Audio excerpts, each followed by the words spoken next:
तर नमस्कार मित्रांनो, स्वागत आहे तुमचं एका नव्या व्हिडिओमध्ये। तर मित्रांनो, आज आपण घेणार आहोत मांजरा नदीच्या काठावर बसलेल्या विश्वरूपी मातेचं दर्शन मित्रांनो।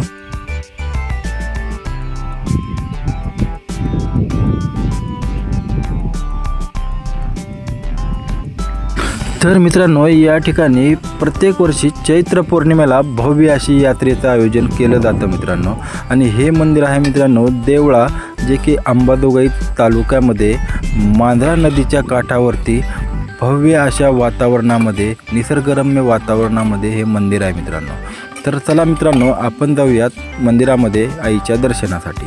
तर मित्रांनो, खूप मोठा सभामंडपाचं बांधकाम नुकतंच या ठिकाणी झालेलं आहे। आपण जाऊयात मंदिरामध्ये।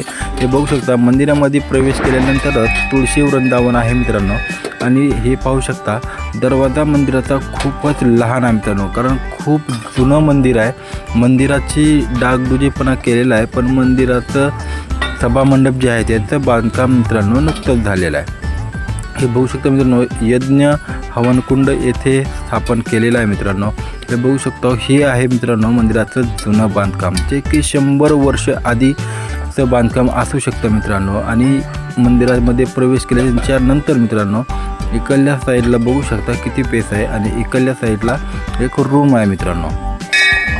तर हे बघू शकता मित्रांनो, घंटी वाजवून आपण घेणार आहोत आता विश्वरूपी मातेचं दर्शन मित्रांनो। मंदिराला लॉक असल्यामुळं आपण लांबूनच दर्शन घेणार आहोत मित्रांनो। भव्य अशी मातेची स्वयंभू अशी मूर्ती आपल्याला या ठिकाणी पाहायला मिळते मित्रांनो। जर तुम्ही कधी या रोडवर आलात मित्रांनो, तर तुम्ही नक्की दर्शन घ्या। मंदिरामध्ये आपल्याला रेखीव असं काम केलेल्या मूर्त्याही बघायला भेटतील मित्रांनो।